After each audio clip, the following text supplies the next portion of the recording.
गणपति बाप्पा मोरया। आप सभी को गणेश चतुर्थी की हार्दिक शुभकामनाएं।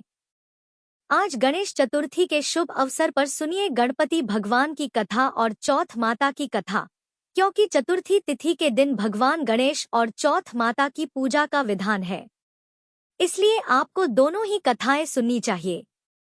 अगर यह वीडियो अच्छी लगे तो कृपया लाइक जरूर कीजिएगा।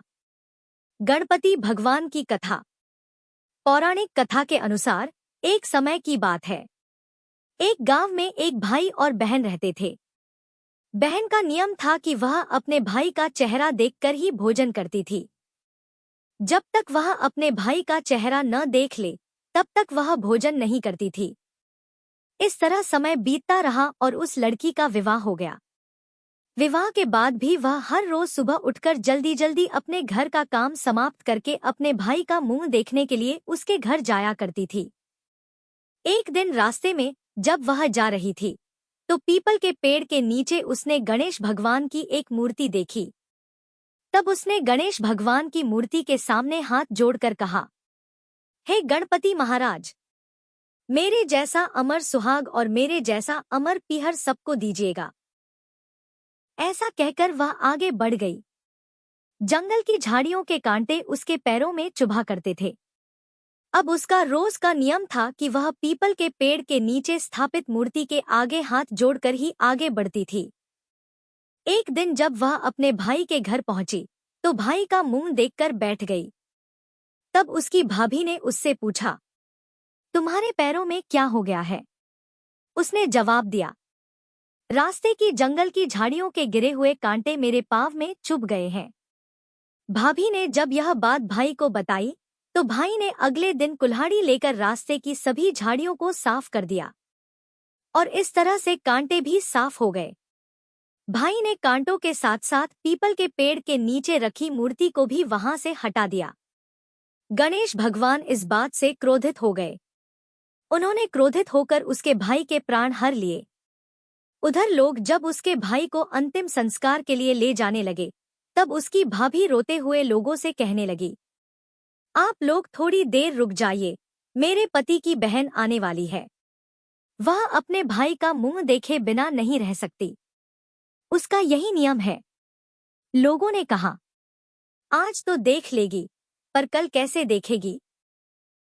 उधर जब बहन अपने भाई का मुंह देखने के लिए जंगल में निकली तो उसने देखा कि रास्ते की झाड़ियां और कांटे हटा दिए गए हैं और पीपल के पेड़ के नीचे गणेश भगवान की मूर्ति भी नहीं थी। उसे थोड़ी दूर पर गणेश भगवान की मूर्ति पड़ी हुई दिखाई दी। तब उसने मूर्ति को उठाकर साफ किया और फिर से उसी जगह पर रख दिया। हाथ जोड़कर कहने लगी, हे गणपति भगवान, मेरे जैसा अमर सुहाग और मेरे जैसा अमर पीहर सबको देना। ऐसा कहकर वह लड़की आगे निकल गई। तब गणेश भगवान सोचने लगे, अगर इसकी नहीं सुनी तो हमें कौन मानेगा, हमारी पूजा कौन करेगा। गणपति भगवान ने उसे आवाज दी, बेटी, इस खेजड़ी की 7 पत्तियां लेकर जा और उसे कच्चे दूध में घोलकर अपने भाई के ऊपर छींटा मार देना, वह उठकर बैठ जाएगा। बहन ने वैसा ही किया।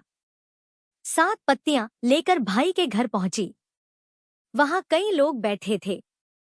भाभी रो रही थी। भाई मूर्छित पड़ा था। उसने पत्तियों को दूध में घोलकर भाई पर छींटा मारा। भाई उठकर बैठ गया। भाई बोला, मुझे बहुत गहरी नींद आ गई थी। बहन बोली, ऐसी नींद किसी दुश्मन को भी न आए। उसने सारी बात अपने भाई को बता दी। तब से भाई, बहन और भाभी तीनों मिलकर गणेश भगवान की पूजा करने लगे और व्रत भी रखने लगे। हे गणेश भगवान, जैसे आपने उस बहन की विपत्ति दूर की वैसे ही सबकी विपत्ति दूर करना और जो भी इस कथा को सुने उसके सभी संकट दूर करना। चौथ माता की कथा। प्राचीन कथा के अनुसार एक बार एक सेठ सेठानी थे।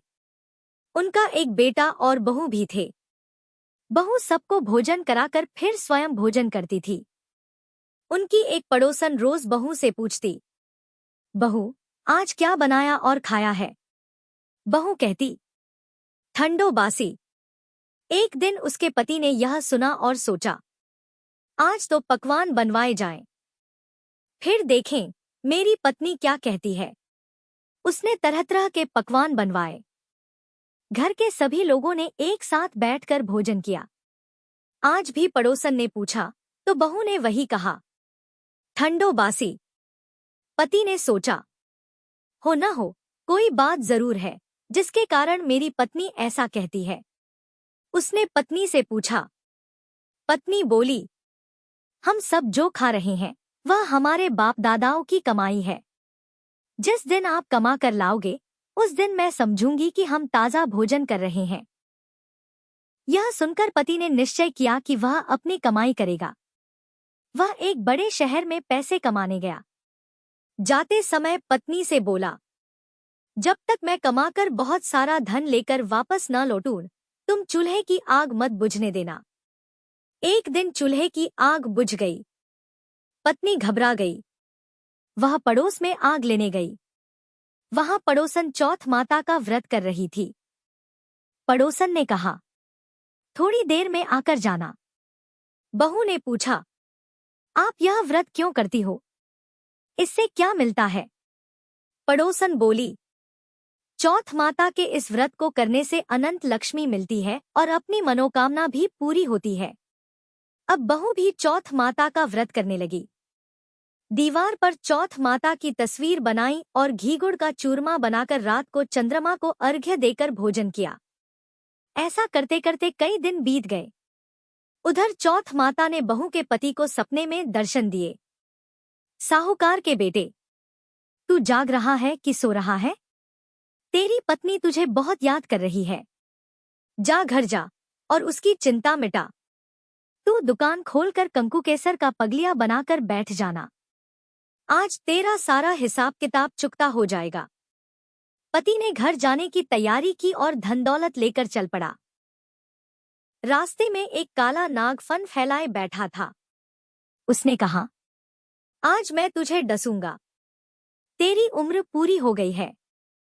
साहूकार का बेटा बोला, चौथ माता ने मुझे सपना दिया है। मैं अपनी पत्नी से मिलने घर जा रहा हूं। वह मेरा इंतजार कर रही होगी। मैं उससे मिलकर लौट आऊंगा, तब डस लेना।